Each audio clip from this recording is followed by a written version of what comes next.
Hey everyone, welcome back to the shop. So today we're building two table saw sleds. One's pretty much your standard straightforward table saw sled. I'm going to go over some really simple ways you can build one in under 10 minutes, get it scary accurate, and move on with your life. And the second one, we're going to be able to do something like this with.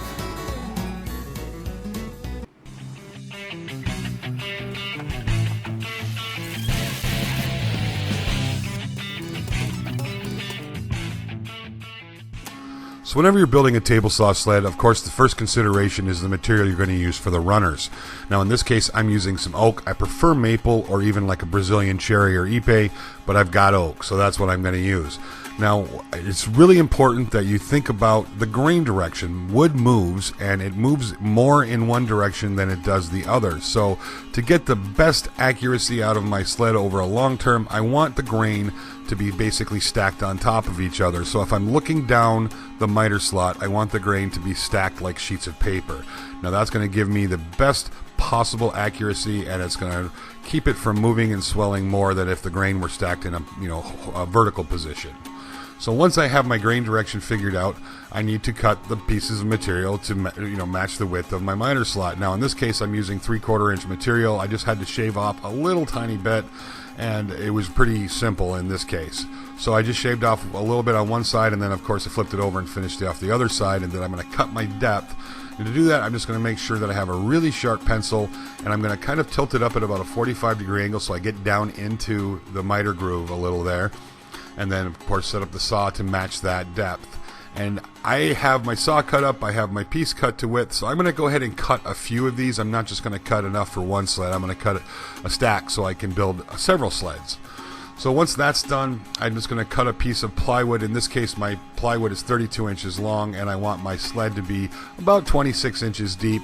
I'm going to have a piece on the front and back of it, so that'll help kind of give me a 22-inch cutting area.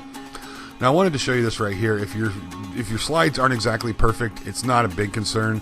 Just make sure that they're pushed out towards the outside or the inside, and you can use a piece of paper to do that, and that'll give you a nice tight fit in between the miter slots there. Now because my runners were really accurate, all I had to do was add a little 2P10 CA gel and a little activator to the back of it, and then I pushed my fence up. You can't see it there, but my fence is there in the background. And then I set the piece of plywood up against it and laid it on top of the glue. Now once it had set up, I just came back and added some screws, and in this case I didn't have the right size screws in the shop, so you'll see here in a minute that they all poked through the other side, which is fine. Just grabbed an angle grinder and ground them down, and I want to make sure I grind them down below the surface, so if I have any nice plywood or material on it, the screws aren't scratching that up.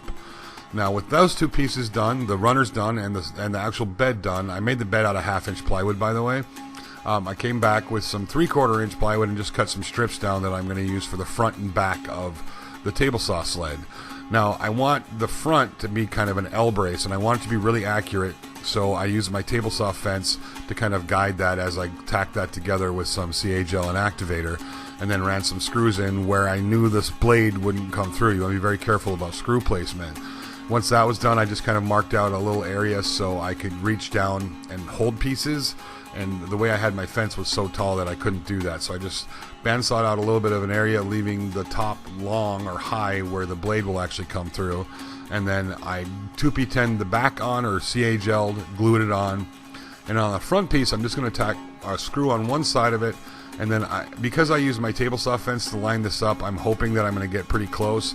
So I just made my front fence level or flush with the front piece of the plywood, and then cut a groove. Now obviously that's not going to be a perfect world, but I came back with my framing square. Now this framing square is a really accurate framing square. I've checked it. I keep this one kind of out of the way, and so it doesn't get beat up.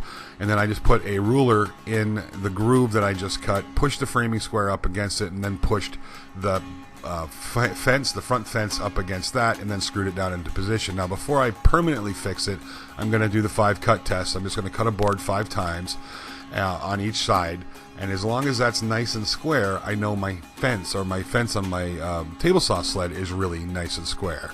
And it came out perfect this first time around, so I got real lucky on this. Another way you can test it is by drawing a straight line, flipping it over and drawing another straight line with one side of it up against the straight edge. and that'll give you a really accurate depiction of what you've got as far as square. In my case, I'm really confident that this table saw sled was square, so I'm going to come back and just add a few screws to tighten this whole thing down. And that's really all there is to building a table saw sled. Now, I don't want to spend a lot of time on table saw sleds, and I'm not going to add a bunch of fancy hardware to them. I'm going to beat my table saw sleds up. I'm going to screw things to it. I'm going to draw on it. I'm going to make a mess out of it. So I want something that I can just, throw away when I'm done with it and not feel bad about it and move on with my life. And when I need another one, I can spend another 10 minutes building another one. That's pretty much all I do for table saw sleds, and I get really good results that way. So that was the first one, and that's your standard sled. Now this is the second sled I was talking about, and this is a little bit more unique. So when you think about using a table saw and cutting coves in material for trim and that sort of thing, you can do the same thing with the table saw sled. So I got one of my runners and I glued it in place, so I've got this piece of plywood that's actually askew or at an angle to the blade, and I'm going to use that to build my table saw sled on top of. And it'll make sense here in a minute if you see what I'm doing here. I'm not going to go through a big long description. You can pretty much tell just from the video what's happening. I glued the piece down to the runner at an angle. I made another sled that rides over the top of that auxiliary piece, and then I just raised my table saw blade up, making sure that the base of the sled was secured well. And now I can just slide this sled over the top of that piece at an angle, so I'm creating a cove sled, if that makes a whole lot of sense.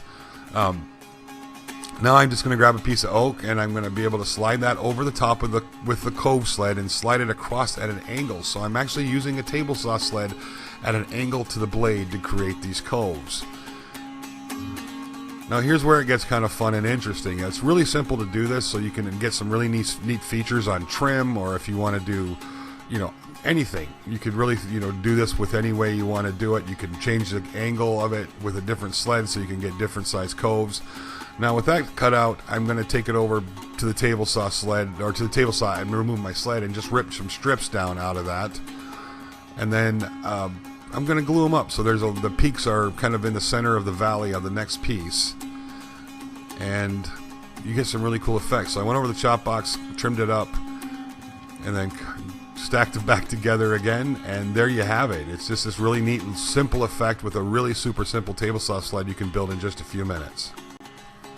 Now I'm curious what you guys think. I'd love to hear some feedback. Have you ever seen a sled like this that does coves? Have another method for making table saw sleds that you like better? Comment down below. I'd love to hear what you have to say. So that is just a really fast way you can build a standard table saw sled, get it really accurate, and then of course you can build some crazy stuff too, like that second table saw sled, and do some fun things. Now that's just, that literally just took 5-10 minutes to make, and then this was probably another 5 or 10 minutes to make, so you could do some fun things with it. I wanted to show you guys that, just kind of help maybe motivate you to think a little bit outside of the norm. Obviously you want to be really careful when you're messing around with table saws. Don't take risks. If you're not comfortable doing something, don't do it. Now that being said, there's a lot of things that a table saw can accomplish that you just don't see every day, and I want to show you more of that. So make sure that you're subscribed to this channel, because we have more fun with table saws coming down the pipe, and we'll be talking to you all real soon. See you later.